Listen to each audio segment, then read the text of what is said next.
They put Flora Hetton out of her home on a Sunday.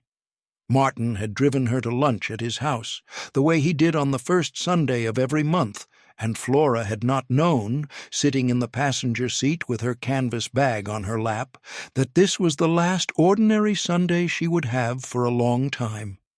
The cider house on the edge of the Breck Hollow orchard had been derelict since 1963. The roof had failed at the pressing end. The orchard behind it untouched for 60 years, the trees enormous and collapsed into each other. Flora had 280 pounds when she found the planning notice. She took the bus anyway. What was behind the stone rear wall of that cider house, sealed inside a lead-lined chest that should not have been there, had been put there before Flora was born by someone who understood that certain things must be kept for whoever comes next. But I need to take you back to the beginning. Flora Hetton had worked at the Breck Hollow canning and bottling plant for 38 years. Not glamorous work. Not the kind of work that left you anything to show at the end of it except a body that knew how to stand for 8 hours, and hands that were always slightly ahead of instructions. She had started at 22, and she had worked the line and then the quality station, and then the line supervisor role that nobody else wanted because it came with the early shift and the paperwork, and she had done it until the plant closed when she was 60, and then she had done other things, cleaning work, and then a school kitchen, until Raymond died 4 years ago, and she had found herself at 72 with a small pension, a terraced house that was rented, not owned, and a canvas shopping bag that had been with her so long it had become structural. At the bottom of the canvas bag, wrapped in a cloth, was the tally board. Her mother Edith had made it. A piece of sycamore wood, smooth from handling, approximately the size of a hardback book, with rows of hand-cut notches along its surface, each row a different apple variety, each notch a count, the whole thing a record of blend ratios and harvest quantities from the cider house Edith had run on the edge of the orchard above Breck Hollow until the mid-1960s, when the tenancy ended and the operation stopped and the knowledge began its long, slow disappearance. Edith had died when Flora was 43. She had not passed on everything she knew because there had not been time, or Flora had not listened hard enough, or both. The tally board was what remained of the specific knowledge, the proportions, the thinking. Flora had carried it for nearly 30 years in the bottom of her bag without being entirely sure why, except that it had been her mother's hands that made the notches, and that seemed reason enough. Flora had made cider her whole adult life, from windfall apples and whatever she could get from the farm shops, and occasionally from a tree in a neighbor's garden that nobody was using. In demijohns in the utility room, in a plastic barrel in the garage in the good years. Small quantities, enough to give away to people who knew to ask. Never more than that. The space had always been too small and the apples too few, and there had always been something else that needed doing. Raymond had understood that the demijohns were not a hobby. They were maintenance of something that was not ready to die yet. He had left room for them in the garage without being asked. Martin had not understood this. Martin had understood very little about his mother's interior life, not because he was incapable of understanding, but because he had decided early that his mother's interior life was not the kind of thing that required understanding. She was capable. She was fine. She managed. He was 47. He worked in logistics. He had a wife named Carol, whose opinions he had absorbed so completely he could no longer distinguish them from his own. He had been discussing Flora's situation with Carol for most of the previous year, by which he meant he had been agreeing with Carol's assessment of Flora's situation, which was that it was unsustainable and something needed to be done. The Sunday lunch had been pleasant. Flora had not noticed anything particular in the atmosphere because Martin's atmosphere was always slightly compressed, always slightly managing something, and she had long ago stopped reading it as a signal. It was in the car on the way back. Martin driving, Suzanne in the back seat, Flora's daughter, 44, who had come to the lunch too, and who had been quieter than usual, and whom Flora had assumed was tired. Martin said, "Mum, we need to talk about the house." Flora looked out of the passenger window at the dual carriageway going past. He explained. The tenancy review that was coming. The assessment that the council housing team had done. The flat that had been identified, sheltered, single bedroom, warden on site 3 days a week. Very good reviews. The practical logic of it, which was that the terraced house was too large for one person and too difficult for one person to manage, and the cost of the rent was not sustainable on Flora's income long term, and that the flat would cost considerably less and would have support in place so that Martin and Suzanne would not need to worry. Flora said, "Stop the car." Martin said he could not stop on the dual carriageway. Flora said nothing after that. She put her hand into the canvas bag on her lap and found the cloth-wrapped tally board at the bottom of it and held it between both hands without taking it out.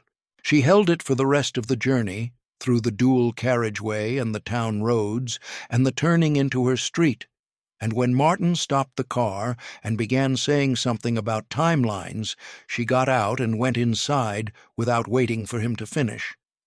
Suzanne had not spoken during any of this.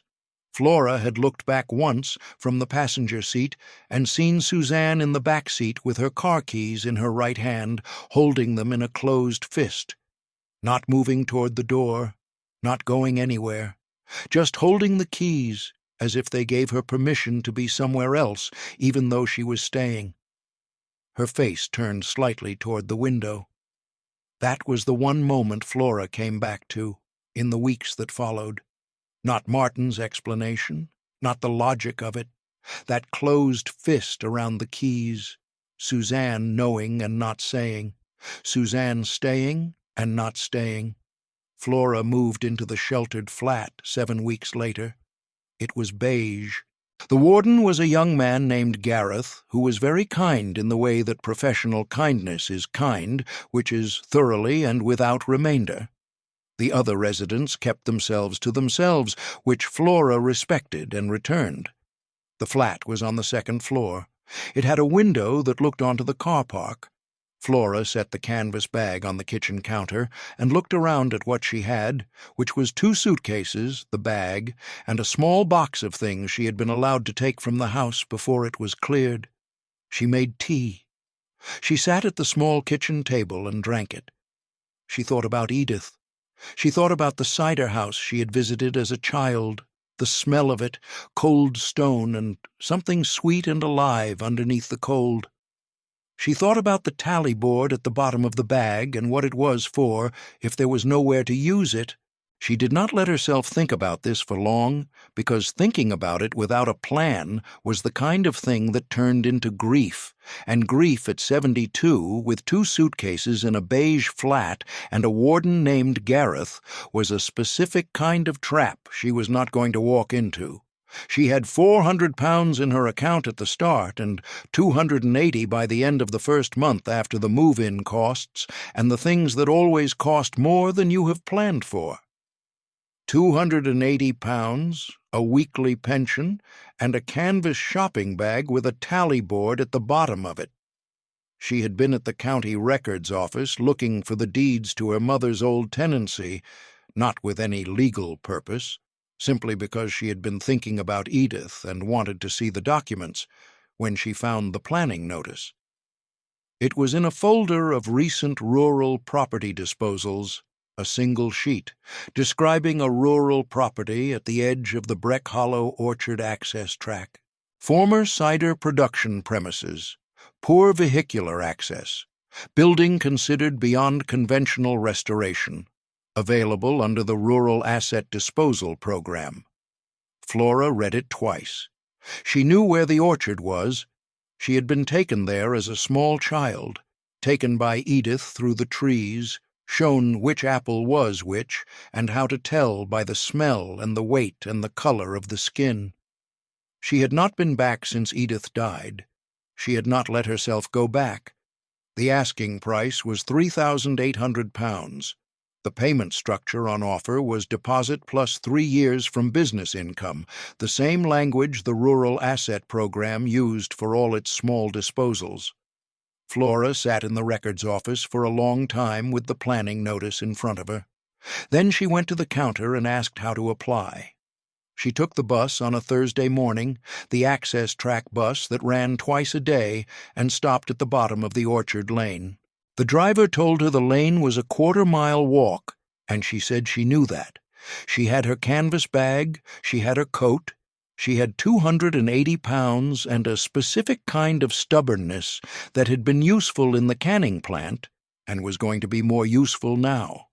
The cider house was in worse condition than the planning notice had described. The pressing shed, the larger of the two attached structures, had lost most of its roof at the far end. The beams had come down and lay at angles across the stone floor, rotted at the ends, but not all the way through. The main cider house, where the fermentation vessels would have stood and where the finished product had been stored, was structurally more intact, but the floor was damp, and the window openings were open to the weather, and the smell of the place was 60 years of abandonment, cold stone and earth, and the ghost of fermentation that had seeped so deeply into the walls it would never entirely leave. Flora walked through both structures. She ran her hands along the interior stonework of the main building, reading the walls the way her mother had taught her, understanding what the damp meant and where it was coming from, and what would and would not yield to work. She stood at the collapsed beam end of the pressing shed and looked up at the open sky and did the calculation she had been doing in her head since the bus, and it still came out the same way it had on the bus, which was that this was possible if certain things were done in the right order and none of them were rushed. The fermentation vessels were gone. The press itself was gone, sold or scrapped decades ago. The stone floor of the main cider house had a drainage channel running along the base of the west wall that was silted but intact. The door frame was solid. The rear wall was the driest wall in the building. Flora put her hand flat against the rear wall and held it there. She said nothing. She noted what the wall was telling her, and then she went out to the orchard. It had not been tended since 1963. 60 years of growth without pruning or management had turned the trees into something almost architectural, their canopies collapsed into each other and reaching, the lower branches resting on the ground and rooting in some cases, the whole orchard a single interlocked organism rather than a collection of individual trees. The ground beneath was 3 feet deep in decades of uncomposted windfalls, brown and black, sweet rotting, alive with the particular ecology of long undisturbed organic matter. But the trees were standing. That was what mattered. Flora walked among them for 2 hours, going slowly, stopping to look at the bark and the branch structure and the shape of the dormant fruiting spurs. She recognized varieties she had not seen since Edith had shown them to her. The small yellow one that Edith had called a kitchen apple, not suitable alone but essential in a blend. The large russeted one at the far end of the third row that Edith had said was the oldest tree in the orchard, and that Flora now saw was the largest by some measure, its trunk thicker than her arm span. She sat down on the ground at the base of the russet tree and took the tally board out of her bag. The notches were still readable. The variety rows were still distinct. She ran her thumb along the row that corresponded to the russet and counted. She said out loud, "To nobody, you are still here." She signed the papers the following week. She met Glynn on the access track on her 4th morning at the cider house, walking up from the bus stop with her bag of supplies and her coat. He was at the bottom of the track where it met the lane, crouched at the base of the hedgerow, examining the root structure of a hazel stool with the attentiveness of someone who has been reading hedgerows for decades and does not find it odd to be doing so alone. He was 77, white-haired, broad-shouldered, wearing a waxed jacket that was older than some of his opinions.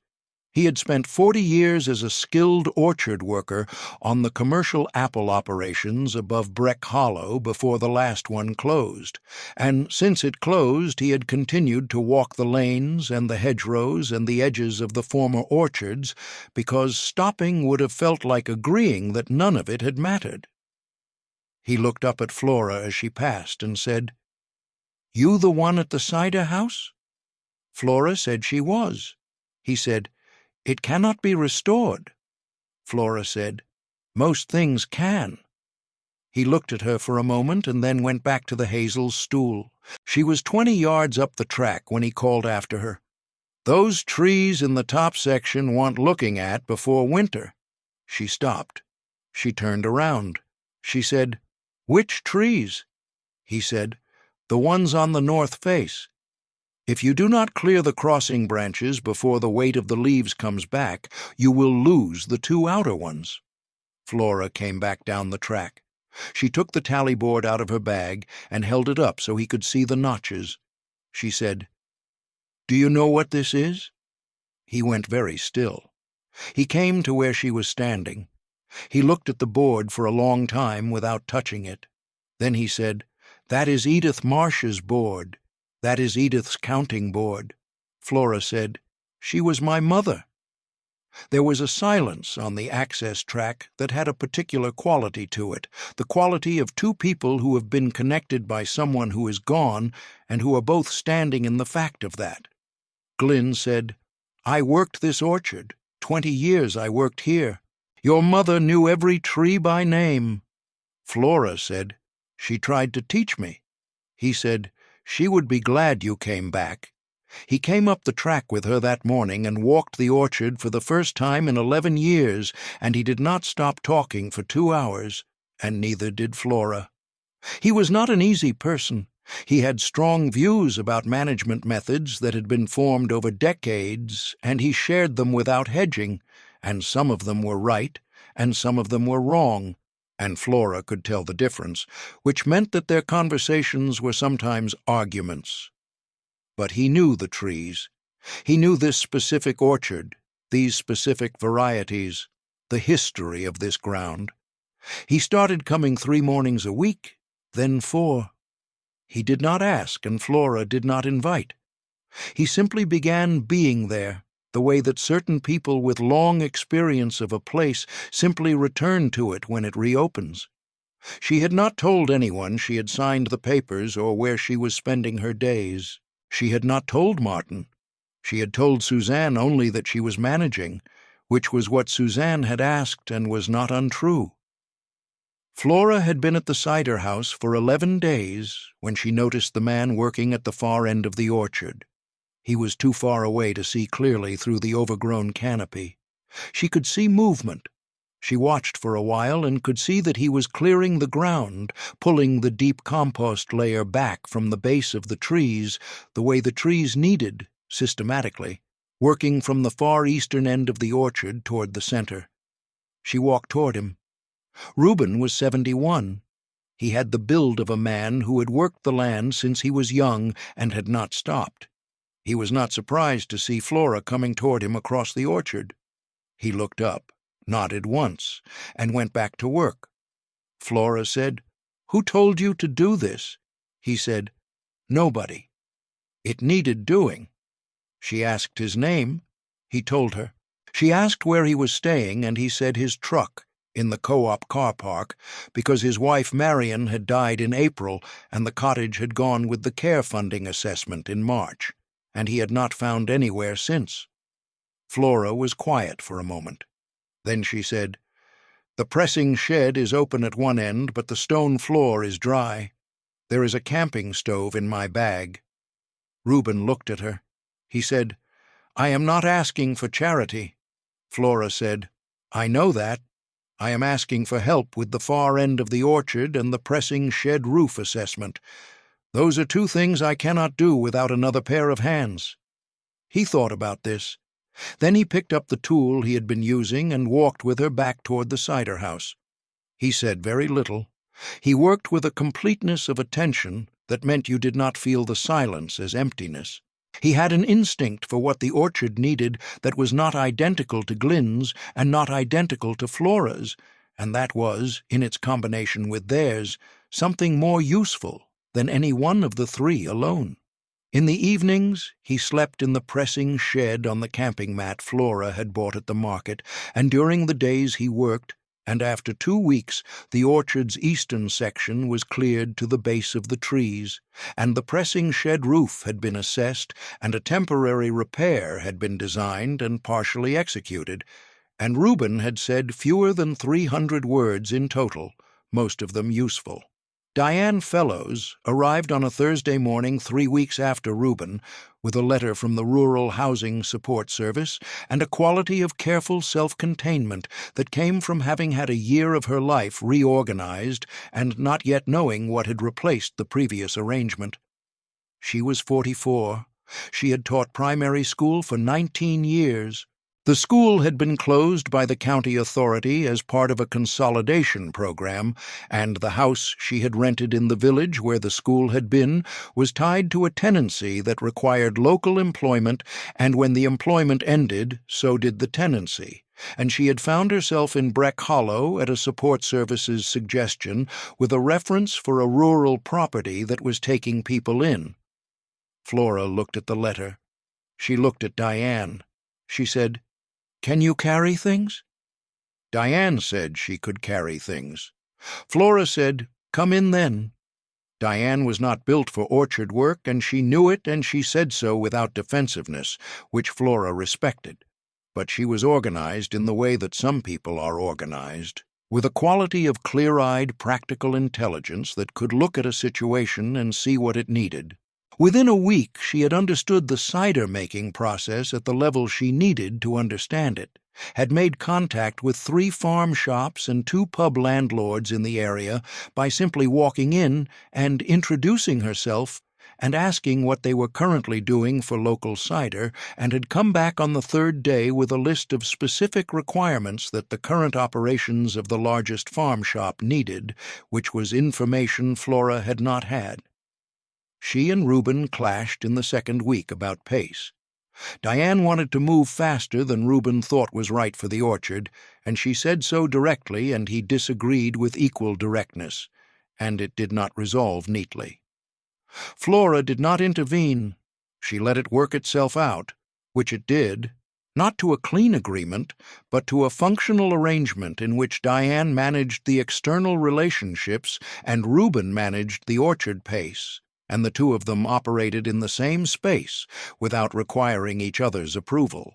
Saul arrived in the 6th week with a rucksack and a pair of headphones around his neck, and a face that said he expected to be somewhere else by the weekend. He was 16, Diane's sister's son. His mother had rung Diane and said she needed him somewhere for the summer, and Diane had said she was at a cider house on the edge of an orchard, and his mother had said that is perfect, and Saul had not been consulted. He said on the 1st day, "I don't know anything about cider." Flora said, "Nobody here did, to start with." He said, "I'm not staying past August." Flora said, "August is fine." He was given the task of transcribing the variety map. Flora had found it in the sealed chest by then, the hand-drawn orchard map with each tree named and numbered in her grandmother's hand, and the map needed to be copied onto fresh paper because the original was fragile. It was careful, specific work, and it required looking at each tree and cross-referencing it against the map, and understanding enough about variety identification to know whether the map was accurate after 60 years. Saul spent 4 days on this task. He went through the orchard with the map and the tally board, and Glynn beside him explaining what the map could not explain. And somewhere in the 3rd day, something happened in Saul's attention that Flora could see from a distance, but could not have named. He stopped treating the map as a copying task. He began treating it as a question he needed to answer. He did not say he was staying past August. He simply stopped mentioning August. The discovery had happened in the third week, before Diane and Saul arrived, when Reuben was clearing the deep moss and debris from the base of the cider house's stone rear wall. He had called Flora out from the building in the flat tone he used for everything, and she had come, and he had shown her a section of the wall, perhaps 4 feet wide, where the mortar between the stones was different from the mortar on either side. Not dramatically different. Different enough if you knew what mortar from different eras looked like, which Reuben did. Flora ran her fingers along the joint lines. She looked at Glynn. Glynn said, "That was not there when I worked this orchard. That section was not there." They worked it open carefully with a cold chisel and a bar, taking the stones out one at a time, and behind the stones was a cavity that had been deliberately lined with flat stones and sealed, and inside the cavity was a lead-lined wooden chest, small enough to carry with both hands, with a hasp that was corroded shut. They opened the hasp in the cider house on the workbench, working slowly, not forcing it. Inside, wrapped in waxed paper parcels tied with waxed string, each parcel labeled in handwriting that Flora had seen before only on the tally board and on 1 or 2 letters kept in a box at her mother's house. Apple seeds, variety by variety, dried and preserved in the way that seeds can be preserved if the conditions are managed and the intent is clear. Each parcel labeled with the variety name and the year of collection, 1959, 1960, 1961, 1962. Beside the seed parcels, folded inside a larger piece of oilcloth, was the variety map. The orchard in full, every tree named and numbered in the same hand, annotated with notes on character and blending use, and the years each variety had been most productive, 60 years old and completely readable. And beneath everything, wrapped separately, a small corked glass bottle. The label was waxed paper attached with wire. On the label, in the same handwriting, the last pressing, 1963. Flora picked up the bottle and looked at it for a long time. Reuben said, "Are you going to open it?" Flora said, "Not yet." She set it back in the chest. She understood what the chest was. It was not a discovery. It was a message. Her grandmother or her mother or both had understood that the orchard would one day close and had understood that the knowledge inside the seeds and the map and the last bottle of cider could not be allowed to simply stop existing. They had put it somewhere that would wait for however long it needed to wait, for whoever came next with the patience to come back, for whoever had the patience. The phrase arrived in Flora's mind from nowhere, and she stood with it for a moment before she understood that it was from nowhere and from everywhere at once, because it was simply the truth of what the chest was. She did not cry. She took the tally board from her bag and set it on the workbench beside the chest, and looked at the 2 objects together, her mother's counting board and her grandmother's last record, and she understood that she had not come here by accident. The seeds were viable. Glynn had contacts at a rare variety preservation trust who confirmed it within a week of being sent samples. The varieties included 3 that were considered locally extinct, and 1 that was not on any registry Glynn had ever consulted. Glynn had gone quiet when he read the trust's response. He read it standing at the cider house workbench, and Flora watched his face go through something it did not entirely complete before he set the letter down. He said, "She kept these for 40 years. Your grandmother kept these seeds in there for 40 years. Flora said, "Longer than that." He said, "There is a variety here they have been trying to locate since the 1980s. There are growers in 3 counties who have been looking for it." Flora said, "They have found it." He looked at the seed parcels laid out on the workbench, and then at the variety map, and then at the tally board that Flora had set beside them. He said, "Edith knew, didn't she? She knew the orchard was going to close, and she put everything in." Flora said, She was that kind of woman. He did not say anything after that for a while. He picked up the variety map and carried it carefully to where the light was better and read it, moving his finger along the rows of named trees, and Flora left him with it and went out to the orchard. In the cleared ground at the eastern end of the orchard in the 5th week, Sol planted them, working from the variety map with the specific care he had developed for the map over his 4 days of transcription, placing each seedling in the position its parent tree had occupied 60 years before, according to the variety map's grid. Glynn supervised. Reuben prepared the ground. Flora watched. She had not said anything about what she was feeling. She did not need to. The planting was what she was feeling, converted into the only form that mattered.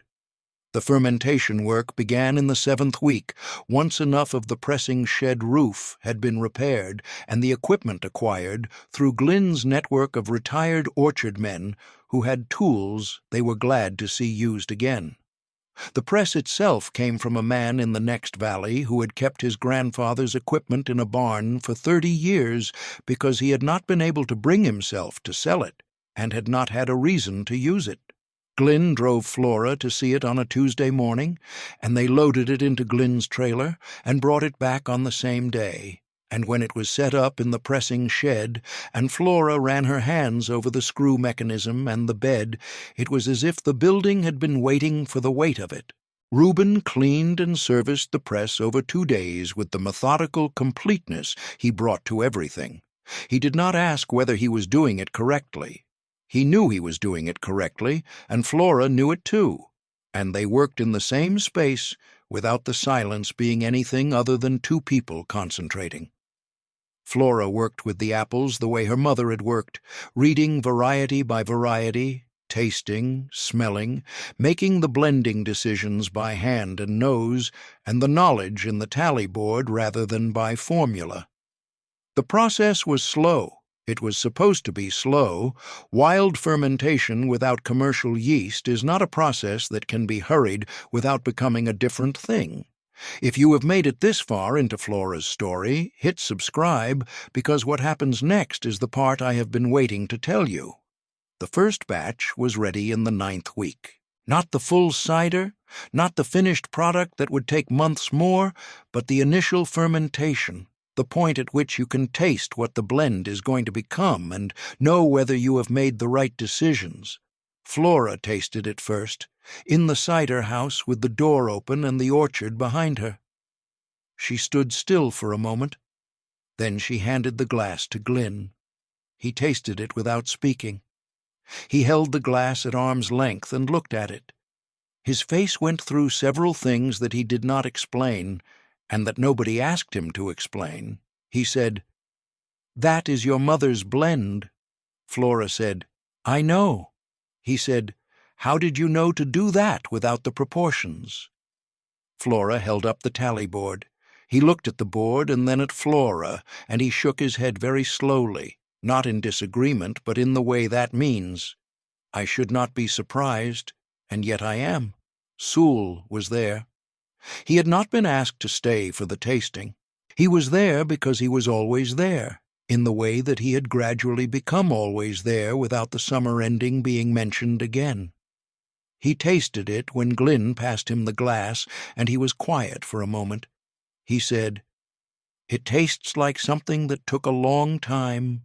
Flora said, "Everything worth tasting does." Reuben tasted it and said nothing, which was what Reuben said when something was correct. Diane tasted it and said, "Right, so we are going to sell this." And she went to get her phone. It was Diane who managed the relationship with the farm shops and the pub landlords. She was good at it in a way she had not known she was good at it, with a directness that came across not as sales, but as simple honesty about what the product was and where it came from. She did not oversell. She let the cider speak, which it did. The stone wall outside the orchard entrance had acquired its first apple in the 8th week, when Flora had placed a single fox whelp on the wall post. On a morning she was working with fox whelp apples. and the gesture had been so natural she had barely registered it. 3 days later, there was a jar of hedge preserves beside where the apple had been. A week after that, a folded note that said simply, "My grandfather grew foxwhelps." I thought they were gone. Then a small tool, a grafting knife, left with a card saying, "Found this in my father's shed." Thought you might use it. Then other things. Not every day, not always explained. The wall became a place that people added to and took from without asking permission, because it had the quality of something that had always been there, even though it had not. Diane noticed it first. She told Flora about the grafting knife and the note. Flora said, "I know." Diane said, "Are you going to do anything about it?" Flora said, "It is doing something by itself." Glynn mentioned it to the men at the Thursday pub evening, and 3 of them came separately to the wall over the following week to leave things. One of them left a bag of dried hops he had had in his shed for years and did not know why. One of them left a hand-drawn map of where he had seen wild apple trees growing on the parish boundaries.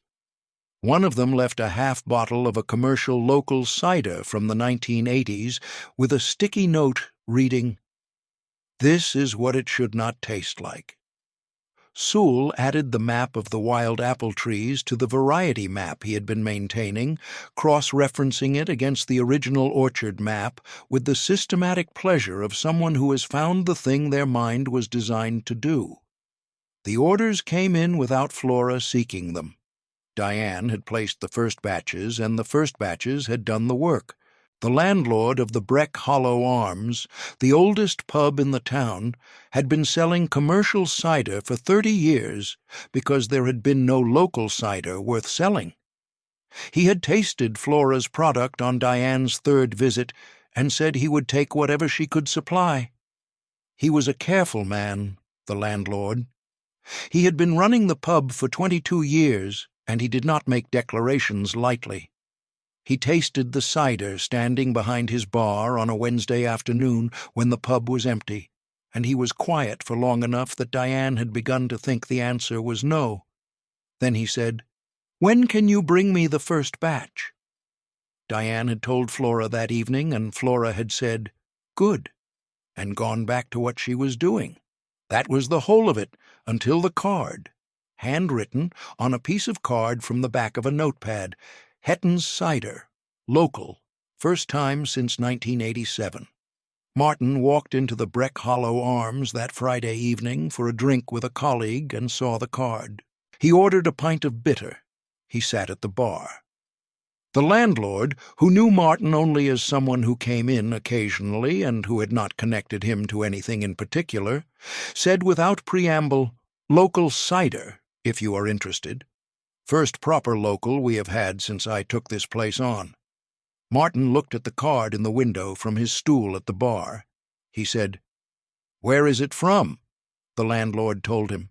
He said the woman who made it had come back to the old Hetton orchard on the Breck Hollow track and was doing it properly, the old way, wild fermentation, the old varieties. Martin sat with his pint. He did not order the cider. He did not say anything else about it. He finished his drink and he left. Flora did not know about the pub or the card until Diane told her 2 days later. She was in the orchard when Diane came to find her, standing at the base of the large russet tree at the far end of the 3rd row, which she did most mornings now for a few minutes, simply standing there. She said, "Did he come in?" Diane said, "The landlord says he came in. He did not order the cider." Flora was quiet for a moment. She said, "That is all right." And it was. She had not needed him to order the cider. She had needed him to know that the card existed. That was the whole of it. Suzanne came on a Thursday afternoon 6 weeks later. She came without warning, arriving on the access track bus, walking up the lane with a cardboard box that she carried with both arms. Flora was in the cider house and heard her before she saw her. She came to the door. Suzanne set the box down on the stone step. Inside it were things from Flora's house that had been taken when the house was cleared.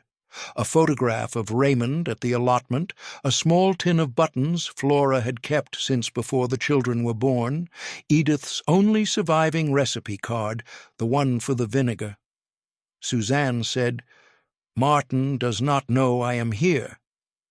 Flora looked at the box. She looked at her daughter. She said, "Thank you for bringing these." Suzanne said, "I should have said something." "In the car," Flora said, "Yes." A silence. Suzanne said, "I did not know what you were going to do. I did not think there was anything to do." Flora picked up the recipe card from the top of the box. She turned it over in her hands. She said, "There is always something to do. There is always something you did not see yet." Suzanne looked at the orchard beyond the cider house, visible through the open side of the pressing shed. She had not seen it before. She looked at it for a while. She said, "Can I come back?" Flora said, "The bus comes twice a day." Suzanne picked up the cardboard box and carried it inside. She did not ask for a second conversation that afternoon, and Flora did not offer one. She stayed for 2 hours, helped Diane carry supplies from the storage area to the cider house, held a brief and entirely practical conversation with Saul about the wild apple map, and then walked back down the access track to catch the evening bus. The door was not declared open. It was not closed either. It was what it was.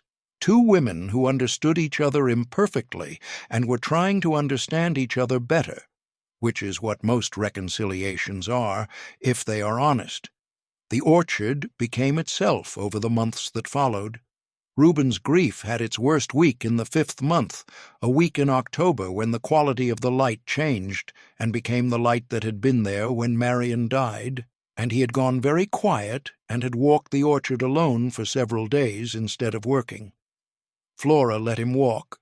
Glynn found him one morning at the far end of the orchard, among the very old trees, and had sat down on the ground beside him without speaking, and they had sat there for perhaps an hour, and after that Reuben came back to the work. He did not go back to the co-op car park. Saul had not mentioned August since the 3rd week of his being there. He had mentioned, in passing and without emphasis, that there was a land management course at the agricultural college 30 miles away that had an application closing date in January. Flora had said nothing. Glynn had looked at the variety map spread across the workbench, and then looked at Sewell, and then looked back at the map, and Sewell had understood what that look meant without needing it explained. Diane had found, in the process of managing the cider house's external relationships, that she was good at something she had not known she was good at, which was negotiating with suppliers and buyers with a directness that came from having had a year of her life reorganized by forces she had not controlled, and having emerged from it with no interest in performing patience she did not feel. The farm shop owners found her difficult and accurate in equal measure, and bought from her consistently because the product was good and the terms were clear. The last pressing bottle was still in the chest. Flora had not opened it. She had thought about opening it many times, and each time had decided against it, not because she was keeping it for an occasion, but because the occasion had not yet made itself known. It would know when it was time. Until then, it sat in the chest on the cider house shelf, in its waxed paper, wrapping with its wire-attached label, the last pressing of 1963. On an evening in November, the orchard bare and the trees showing their full architecture without leaves, Flora walked among them as she did most evenings before closing the cider house for the night. The apple she had left on the wall that morning had been taken. Something else was there instead. She could see it from here, but she would not go and look until tomorrow. It would keep. The light was going fast the way it does in November, the sky pale in the west and darkening quickly overhead. Flora walked without hurrying. She passed the row of new seedlings, barely visible above the ground, the varieties from her grandmother's chest that had waited 40 years to be planted and that would take 10 years to fruit, and that she might not live to see at full production. She had thought about this, and she had decided it was not the point. The point was that they were in the ground. The point was that Sewell knew which variety was which and what each one was for, and Sewell was not going anywhere. The russet tree was ahead of her, enormous and dark against the last light. She had been thinking about it for weeks, about what it meant that her grandmother had planted a seedling, and that seedling was now the oldest and largest thing in the orchard, and that it had stood through everything. The closure, the 60 years of silence, the slow return. She took the tally board from her bag and held it in the dark. Her mother had notched this wood with her thumbnail, counting, recording, thinking about what the blend would become. Her grandmother had drawn every tree by name and put the drawing in a lead-lined chest behind a false wall. Flora had carried the board in the bottom of her bag for 30 years without quite knowing why. She knew now. She had always known. She had just needed the orchard to remind her. The russet tree stood in the dark above her, old and large and completely itself, indifferent to everything that had tried to end it. Flora put the tally board back in her bag. She went inside and closed the cider house door. Some things do not need anyone's permission to continue. They simply continue. They wait, if waiting is what is required. They hold what they hold, in lead-lined wood behind a false wall, until the right person comes back up the access track with a canvas bag and enough left in their account to make a decision. Flora Hetton had been that person. The tally board was back in her bag, back where it had lived for 30 years, except now the bag was in the cider house, and the cider house was hers, and the orchard outside was filling again with varieties her grandmother had refused to let disappear. She had always been that person. She had just needed somewhere to be it. If Flora's story has stayed with you, tell us in the comments what you think was in those seed parcels that is not on any registry Glynn had ever seen. And if you know someone who has been told the orchard is finished and the trees are too far gone, share this with them today, because Flora Hetton has something to say to them. We are grateful for every one of you who watches to the end. We will see you in the next one.